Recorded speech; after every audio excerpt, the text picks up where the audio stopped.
नमस्कार दोस्तों, स्वागत है आपका बालाजी एजुकेशन बरेली में। आज हम लोग 11th क्लास की प्रश्नावली 1.2 को देखेंगे।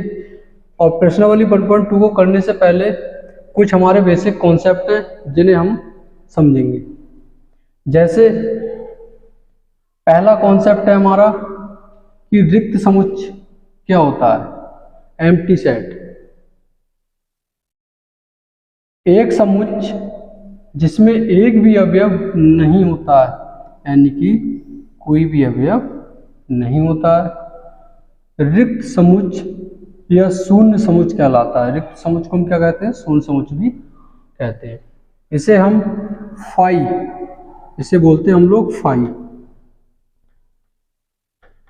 फाई ऐसे तो फाई ऐसे लिखा जाएगा, फाई या करली ब्रैकेट जिसमें कोई भी हमारा अवयव नहीं है से प्रदर्शित करते हैं।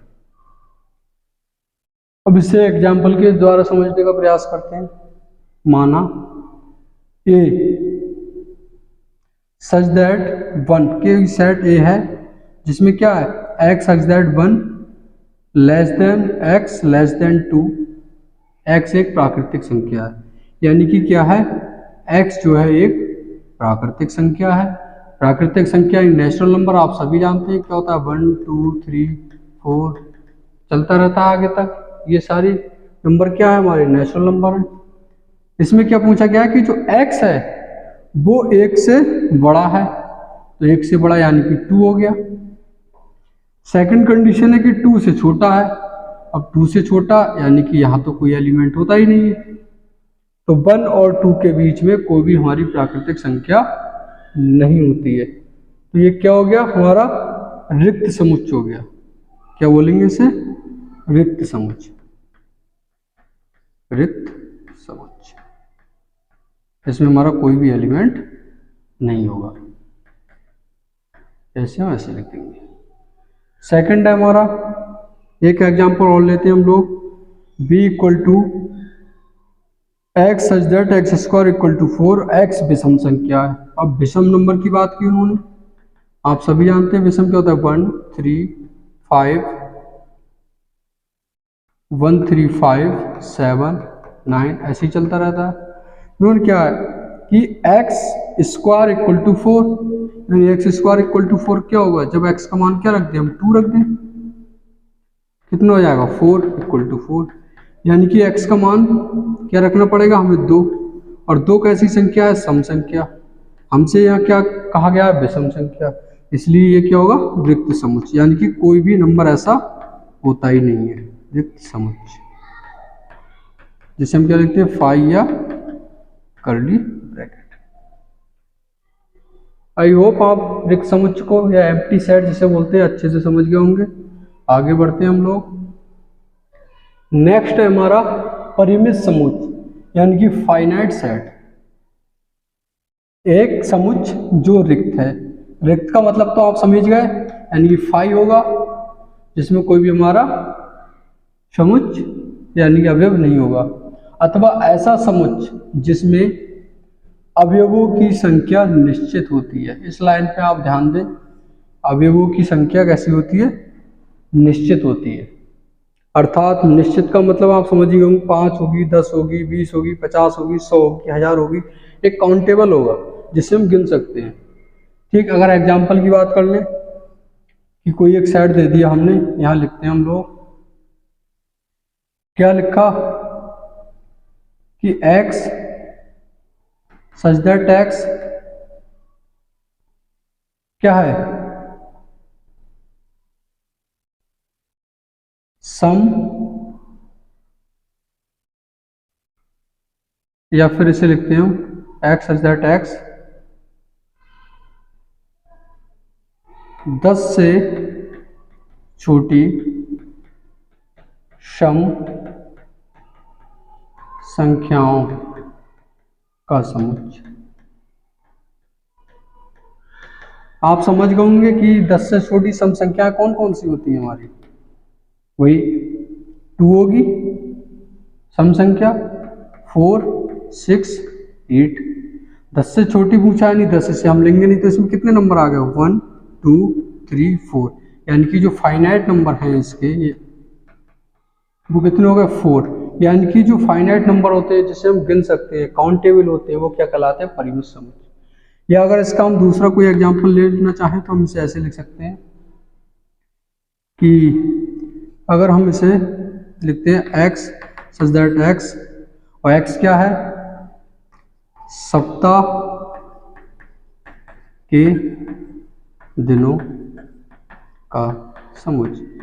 अब सप्ताह के दिनों के समुच्चय की बात कर रहे हैं तो आपको खुद पता होगा सप्ताह में कितने दिन होते हैं, यानी कि 7 दिन होते हैं, तो हम 7 दिनों के नाम लेते हैं। ये भी क्या है, फाइनाइट है, क्या कहलाएगा हमारा, परिमित समुच्चय।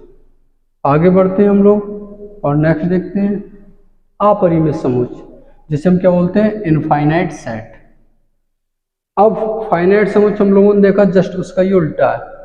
कैसे, ऐसा समुच्चय जिसमें अवयवों की संख्या निश्चित नहीं होती है। इस चीज पे ध्यान देना कि अवयवों की संख्या निश्चित नहीं होती है। जैसे निश्चित का मतलब क्या हो गया, या हम यहाँ एक सेट लिख दें x इज दैट x, और क्या है x, एक प्राकृतिक संख्या। तो प्राकृतिक संख्या क्या होती है, वही प्राकृतिक संख्या क्या होती है हमारी 1 2 3 4, और ये अनंत तक होती है, यहाँ कोई निश्चित वैल्यू नहीं है, तो ये क्या हो जाएगा, अपरिमित समुच्चय। या ये और एग्जांपल लेना चाहें कोई भी लिख सकते हैं हम x इज दैट x, एक विषम प्राकृतिक संख्या, विषम प्राकृतिक संख्या क्या हो गया। अब विषम प्राकृतिक क्या होती है हमारी, भाई विषम और प्राकृतिक यानी क्या होगी 1 3 5 7 9 11, ये भी लास्ट चलती है। इसमें क्या है, ये हमारे काउंट नहीं है कहाँ तक नंबर जाएगा, तो ये क्या होता है हमारा अपरिमित समुच्चय होता है। आई होप आप समझ गए होंगे। हम लोग आगे बढ़ते हैं और आगे देखते हैं। नेक्स्ट सेट है हमारा समान समुच्चय यानी इक्वल सेट्स। इक्वल सेट्स क्या होता है कि ऐसे दो समुच्चय जिसमें दोनों समुच्चयों में अवयवों की संख्या समान होती है। अब समान संख्या होती है अर्थात समान अवयव होते हैं। दोनों बातों में ध्यान से देखिएगा, एक में लिखा है संख्या समान होती है और समान अवयव भी होते हैं। जैसे हमने एक सेट लिया, माना कोई ए सेट है 1 2 1 2 3, और एक हमने बी सेट ले लिया, क्या लिख दिया हमने 2 1 3। इसमें देखिएगा कि संख्या समान है, यहाँ कितनी है 1 2 3, यहाँ भी क्या है 1 2 3, तीन तीन अवयव है दोनों में।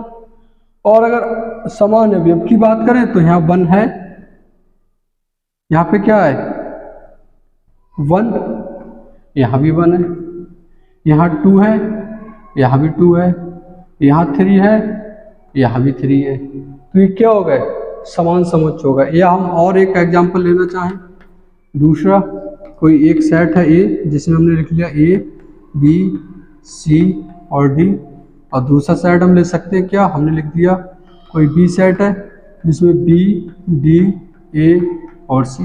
ये भी क्या हो जाएगा हमारा समान समुच्चय। हम लोग अब आगे देखते हैं, आप लोग इसे समझ गए होंगे। अब हम लोग प्रश्नावली 1.2 देखते हैं, जिसमें क्या पूछा गया है। इसका पहला प्रश्न क्या है हमारा, पहला प्रश्न है कि निम्नलिखित में से रिक्त समुच्चय के उदाहरण हैं। यानी कि प्रश्न दे रखे हैं, हमें बताना है कि कौन सा रिक्त समुच्चय होगा, कौन सा रिक्त समुच्चय नहीं होगा। रिक्त समुच्चय की अभी हमने थोड़ी देर पहले समझा था, क्या होता है कि जिसमें हमारा कोई एलिमेंट या अवयव नहीं होता, वो रिक्त समुच्चय कहलाता है। जैसे अब प्रश्न को देखते हैं। पहला प्रश्न है 2 से भाज्य, यानी कि 2 की विभाज्यता की बात कर रहे हैं ये लोग। विषम प्राकृतिक संख्याओं का समुच्चय। अब एक बात बताइए, जो विषम प्राकृतिक संख्याएं होती हैं, विषम लिख दे रहे हैं हम लोग, विषम प्राकृतिक संख्याएं, प्राकृतिक संख्याएं क्यों होंगी विषम प्राकृतिक, यानी कि 1 होगी 3 होगी 5 होगी 7 होगी 9 होगी 11 होगी, ऐसे ही आगे बढ़ती रहेंगी संख्या। क्या इनमें से कोई नंबर 2 से विभाज्य हो सकता है? भाई दो की विभाज्यता क्या होती है? दो की विभाज्यता जो होती है, विभाज्यता क्या होती है भाई? दो से कौन कौन से नंबर विभाज्य होंगे? जिनका इकाई अंक 0 होगा, 2 होगा, 4 होगा, 6 होगा, 8 होगा, भाई तो विभाज्य होंगे। और ये क्या है? इसमें ऐसा में कोई भी नंबर मिलेगा नहीं, तो क्या हो जाएगा? रिक्त समुच्चय। इसे लिख देंगे हाँ यह है रिक्त समुच्चय है। आई होप आप पहले प्रश्न को बहुत अच्छे से समझे होंगे। इसका नेक्स्ट पार्ट देखते हैं हम लोग। नेक्स्ट है समअभाज्य संख्याओं का समुच्चय। अब मुझे एक चीज बताइए आप लोग कि जो समअभाज्य संख्याएं होती हैं, जो पहली क्लास हम लोगों ने ली थी उसमें संख्याएं बताई थी कि कौन सी संख्या सम होती है, कौन सी विषम होती है, कौन सी भाज्य होती है, कौन सी अभाज्य होती है, परिमेय अपरिमेय सब समझाया गया। तो सम अभाज्य संख्याओं की बात की तो पहले अभाज्य संख्याएं बताइए क्या होती हैं? अभाज्य संख्याएं,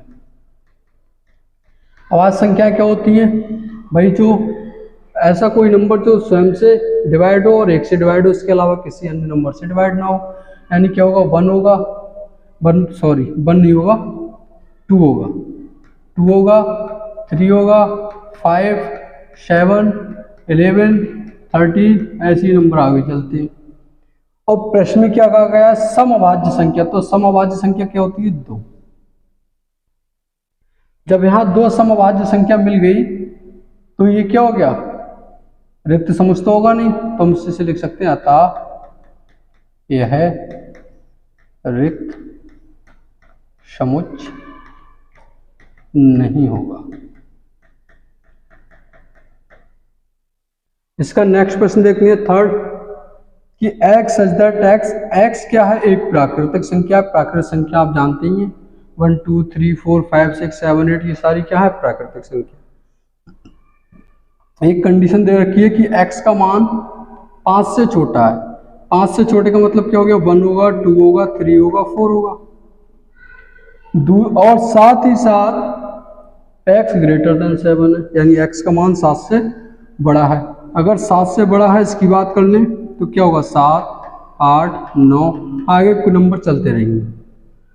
तो आप लोग ये बताइए क्या ऐसा कोई नंबर है जो इनके बीच में पॉसिबल है कंडीशन के अनुसार, दोनों कंडीशनों को देखते हुए? नहीं है। तो ये क्या हो जाएगा? अतः जब कुछ भी नहीं है तो क्या हो जाएगा? रिक्त समुच्चय। अतः यह है रिक्त समुच्चय है। आगे बढ़ते हैं हम लोग। इसका फोर्थ खंड देखते हैं क्या है कि एक बाई सच दैट बाई किन्हीं भी दो समांतर रेखाओं का अवनिष्ठ बिंदु है। यानी कि जो बाई सच दैट बाई है वो किन्हीं भी दो समांतर रेखाओं का अवनिष्ठ। तो समांतर रेखाएं आप लोग जानते ही हैं, ये क्या होंगी? ये समांतर रेखाएं हैं, ये आगे बढ़ती रहेंगी दोनों साइड। क्या इस पे ये किसी भी पॉइंट पे जाके ये रेखाएं एक दूसरे को काट सकती हैं? जब समांतर है नहीं काट सकती, ऐसा पॉसिबल है ही नहीं। तो ये क्या होगा? जब इस पे कोई पॉइंट ही हमें नहीं मिलेगा तो हम क्या लिख देंगे? अतः यह है रिक्त समुच्चय है। नेक्स्ट देखते हैं हम लोग। नेक्स्ट प्रश्न है हमारा प्रश्न नंबर 2, जिसमें लिखा है कि निम्नलिखित समुच्चयों में से कौन परिमित और अपरिमित हैं। हमें बताना है कि कौन परिमित हैं और कौन अपरिमित हैं। देखते हैं परिमित और अपरिमित। अभी हम लोगों ने समझा था जिन्हें हम काउंट कर सकते हैं, गिन सकते हैं, जिनकी निश्चित वैल्यू होगी वो परिमित होंगे, और जिन्हें हम काउंट नहीं कर सकते वो अपरिमित होंगे। तो वर्ष के महीनों का समुच्चय, तो वर्ष में कितने महीने होते हैं? सभी को पता है कि 12 होते हैं। 13 हो नहीं सकते, 14 हो नहीं सकते, निश्चित है। तो ये क्या होगा? हम लिखेंगे वर्ष में 12 महीने होते हैं। जब 12 महीने होते हैं तो ये कैसा हो गया? परिमित समुच्चय हो गया। अतः यह परिमित समुच्चय है। नेक्स्ट प्रश्न देखते हैं, प्रश्न नंबर 2 लिखा है 1 2 3 dot dot dot dot infinity तक जा रहा है, यानी कि इसे हम काउंट नहीं कर सकते, तो ये क्या हो गया, अतः यह है अपरिमित समुच्चय है। नेक्स्ट देखते हैं हम लोग, नेक्स्ट क्या है हमारा कि प्रश्न नंबर 3 दे रखा है 1 2 3 और डॉट डॉट, लेकिन लास्ट में नंबर दे दिया है 99 100, यानी कि 1 2 3 तो है लेकिन 100 तक जा रहा है, और 100 तक क्या करते हैं हम गिन सकते हैं, तो ये क्या हो जाएगा, अतः यह है परिमित समुच्चय है। इसका फोर्थ पार्ट देखते हैं, 100 से बड़े धन पूर्णांकों का समुच्चय। अब धन पूर्णांक तो पूछे लेकिन 100 से अधिक पूछे, 100 से बड़े, तो 100 से बड़े क्या होगा हमारा इन्फिनिटी हो जाएगा, क्योंकि 100 से ज़्यादा तो हम काउंट कर ही नहीं सकते, 100 से ऊपर तो बहुत सारे हो गए ऐसे, तो ये क्या हो जाएगा हमारा अपरिमित समुच्चय हो जाएगा, अतः यह है अपरिमित समुच्चय है। नेक्स्ट फिफ्थ प्रश्न है इसका कि 99 से छोटे अभाज्य पूर्णांकों का समुच्चय। भाई 99 से छोटे करना है तो 99 तक तो हम गिन सकते हैं, काउंट कर सकते हैं, तो क्या हो जाएगा, अतः यह है परिमित समुच्चय है। ठीक है, आगे देखते हैं हम लोग। नेक्स्ट क्या है कि निम्नलिखित समुच्चयों में से, प्रश्न नंबर 3 है, निम्नलिखित समुच्चयों में से प्रत्येक के लिए बताइए कि कौन परिमित और कौन अपरिमित है। हमसे फिर परिमित और अपरिमित के बारे में पूछा गया है। देखते हैं क्या है, लिखा है पहला खंड है इसका, एक्स अक्ष के समांतर रेखाओं का समुच्चय। आप हमें एक बात बताइए कि ये एक्स अक्ष होती है और ये वाई अक्ष होती है, तो एक्स अक्ष के समांतर क्या होगा, रेखाओं का समुच्चय। ये कितनी भी रेखाएं हो सकती हैं, इधर भी कितनी रेखाएं हो सकती हैं, सारी रेखाएं कैसे होंगी, समांतर होंगी। जब समांतर होंगी तो हम इन्हें गिन नहीं सकते, काउंट नहीं कर सकते कि कितनी रेखाएं समांतर होंगी। इसमें बहुत सारी रेखाएं ऐसी होंगी ऊपर तक, और नीचे वाई अक्ष पे भी होंगी, यानी पॉजिटिव और नेगेटिव की तरफ। तो ये कैसा हो जाएगा, अतः इसे हम गिन नहीं सकते, तो अतः यह है अपरिमित समुच्चय है। आई होप आप समझ गए होंगे। सेकंड प्रश्न देखते हैं इसका, सेकंड खंड कि अंग्रेजी वर्णमाला के अक्षरों का समुच्चय। अब अंग्रेजी वर्णमाला के अक्षरों को तो आपको पता ही है, अगर बात कर ले क्या होती है, ए बी सी डी और कहाँ तक होता है, जेड तक। कितने होते हैं, टोटल 26 नंबर होते हैं। जब 26 नंबर होते हैं, 26 क्या काउंटेबल है, जिससे हम गिन सकते हैं, तो इसे लिख देंगे अतः यह है परिमित समुच्चय है। आप इस प्रश्न के दोनों खंडों को अच्छे से समझ गए होंगे। नेक्स्ट खंड देखते हैं हम इसका। नेक्स्ट क्या है कि उन संख्याओं का समुच्चय जो 5 के गुणज हैं। अब आपको पता होगा कि 5 के गुणज की बात कर रहे हैं। गुणज क्या होते हैं कि 5 × 1 करेंगे, 5 आ गया यानी 1 गुणज हो गया, 5 × 2 करेंगे 10 आ गया, इसमें 2 क्या हो गया गुणज, 3 करेंगे। तो ये क्या है, इसकी कोई निश्चित वैल्यू नहीं है, हम 5 के गुणज क्या होंगे, अनंत तक जाएंगे। तो ये क्या हो गया हमारा, जब इसमें काउंट नहीं कर सकते इसे लिख सकते हैं अतः यह है अपरिमित समुच्चय है। फोर्थ प्रश्न इसका कि पृथ्वी पर रहने वाले जानवरों का समुच्चय। भाई ये प्रश्न जो है, इस प्रश्न में बहुत कंफ्यूजन होता है लोगों का कि पृथ्वी पर रहने वाले जानवरों का समुच्चय। कुछ लोग कहते हैं कि पृथ्वी पर रहने वाले जानवरों को नहीं गिन सकते, लेकिन ऐसा नहीं है। पृथ्वी पर रहने वाले जानवरों को भी गिना जा सकता है, गिना जा सकता है। और जिसे हम गिन सकते हैं वो क्या होते हैं, परिमित समुच्चय होते हैं। अतः यह कैसा हो जाएगा, यह है परिमित समुच्चय है। नेक्स्ट पार्ट देखते हैं इसका। लिखा है कि फिफ्थ क्वेश्चन है, मूल बिंदु 0,0 से होकर जाने वाले वृत्तों का समुच्चय। अब फिर वही बात कि अगर ये हमारा x अक्ष हो गया, ये हमारा y अक्ष हो गया, आप ये होता है मूल बिंदु 0,0 ये। अब यहाँ से जाने वाले वृत्तों का समुच्चय। अब आप एक बात बताइए, इससे होकर जाने वाले तुम्हारे बहुत सारे वृत्त हो सकते हैं और हर साइड पे बन सकते हैं।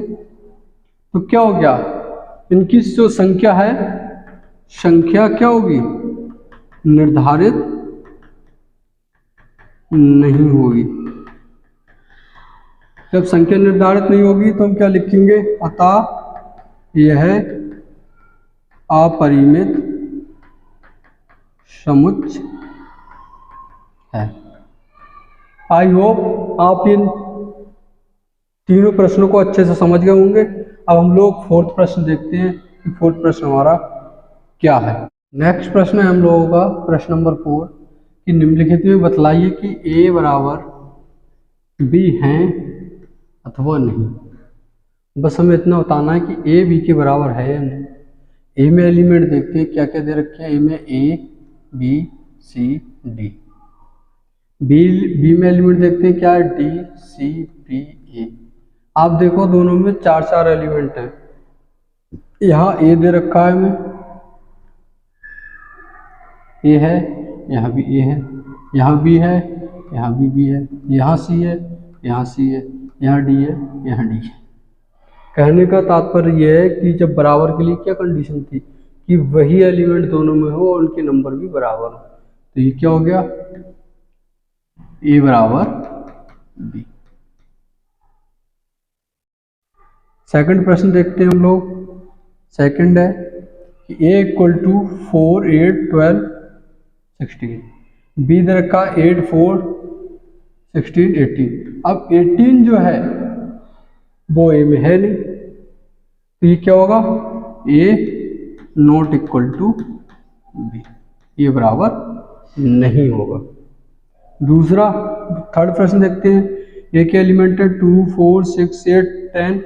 इसमें क्या रखा है, x सच दैट x क्या है, धन पूर्णांक है और x क्या है, सॉरी सम धन पूर्णांक है, सम। और क्या सम धन पूर्णांक क्या होंगे हमारे भाई, 2 होगा, 4 होगा, 6 होगा, 8 होगा और क्या है 10 भी आएगा, क्योंकि कंडीशन क्या तरह रखी है 10 के लेस देन या इक्वल टू। तो ये क्या हो गया हमारा, ये होगा हमारा a बराबर b हो जाएगा। नेक्स्ट प्रश्न है fourth, x such that x संख्या 10 एक गुणज है। 10 गुणज की बात कर रहे हैं तो 10 का देखिए, 10 के गुणज क्या होंगे, 10 20 30 40 ऐसे तो आगे बढ़ेंगे। और इसमें क्या दे रखा है, एक 15 दे रखा है, 25 भी है, यानी कि ये क्या होगा, ये गुणज नहीं होगा। इससे हम क्या लिख सकते हैं, a b के बराबर नहीं। आई होप आप समझ गए होंगे इस प्रश्न को। आगे बढ़ते हैं हम लोग। नेक्स्ट है हमारा कि क्या निम्नलिखित समुच्चय युग्म समान हैं, कारण सहित बताइए। यानी कि ये समुच्चय हैं, युग्म इनका वो समान है, वो कारण सहित बताना है। तो समुच्चय दे रखा है 2,3 किसके, b के। और b क्या है, x सच दैट x का एक समीकरण दे रखी है x² + 5x + 6 = 0। यानी कि इस समीकरण के ये हल है, ये हमें बताना है। देखते हैं इसे सॉल्व करके। इसके फैक्टर क्या होंगे, 3 + 2x + 6 = 0। क्या हो गया, x² + 3x + 2x + 6 = 0। इन दोनों में क्या कॉमन है, x कॉमन है, x + 3 बचा। इन दोनों में क्या कॉमन है, 2 कॉमन है, तो क्या बचा 2, यानी x + 3 बचा। अब देख क्या है फैक्टर, x + 3 और x + 2 = 0। यदि x + 3 = 0 तो x का मान क्या आएगा, -3, और x + 2 = 0 तो x का मान क्या आएगा, -2। यानी -3 और -2 ये क्या है, इस समीकरण के हल है। लेकिन हमसे ये पूछा गया तो क्या लिख देंगे, अतः 2,3 समुच्चय युग्म के समान नहीं है। ठीक है, आप समझ गए होंगे इस प्रश्न को अच्छे से। नेक्स्ट बढ़ते हैं हम लोग। नेक्स्ट प्रश्न क्या है हमारा कि एक्स ये सेट है, एक्स सच दैट एक्स शब्द फॉलो का एक अक्षर है, और इससे हम बी सेट की बात की वाई सच दैट वाई शब्द बॉल। जब हम इसे लिखेंगे यानी कि बी की बात कर लें, हमने क्या बताया था स्टार्टिंग में ही, जब हम भी इसे सेट के फॉर्मेट में लिखते हैं तो हमें क्या देखना होता है, कोई भी शब्द रिपीट ना हो। अगर बॉल में हम देखें तो क्या होगा, W है, O है, L है, F है और कोई शब्द रिपीट भी नहीं हुआ, तो इसे क्या लिख देंगे, अतः यह समुच्चय समान युग्म है। आई होप आप इसे भी समझ गए होंगे। हम लोग आगे बढ़ते हैं, नेक्स्ट प्रश्न देखते हैं। नेक्स्ट है नीचे दिए हुए समुच्चयों में से समान समुच्चय का चयन कीजिए। हमें बताना है कौन कौन से समान समुच्चय हैं। तो समान समुच्चय कौन कौन से होंगे, देखते हैं इसे। भाई ए में एलिमेंट है 2, 4, 8, 12। देखिए 2, 4, 8, 12 कहीं दे रखा है, कहीं पे 2, 4, 8, 12 यह दे रखा है 4, 8, 12, 14, यानी कि कहीं नहीं है, ए का कोई भी नहीं होगा। बी की बात कर ले 1, 2, 3, 4, 1, 2, 3, 4 किसी और में है, ये रहा 3, 1, 4, 2, यानी कि बी किसके हो जाएगा, बराबर डी के, क्योंकि इसमें अवयव भी समान है और अवयव जो दे रखे हैं वो भी समान है। दूसरा और कोई है इसके अलावा, उसे भी देखते हैं। ये तो होगा नहीं, ये 3, 1 ये तो हो गया, -1 और 1, कहीं -1 और 1 है, ये रहा 1, -1, यानी कि क्या होगा, ई किसके बराबर हो जाएगा, जी के। इसके अलावा कोई ये 0, ए है, ये 0, 1 है, तो इसमें क्या होगा, समान समुच्चय क्या हो जाएंगे, बी बराबर होगा डी के और ई बराबर होगा जी के।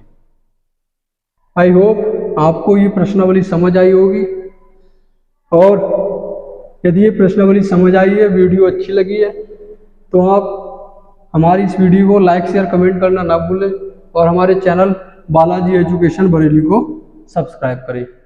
धन्यवाद।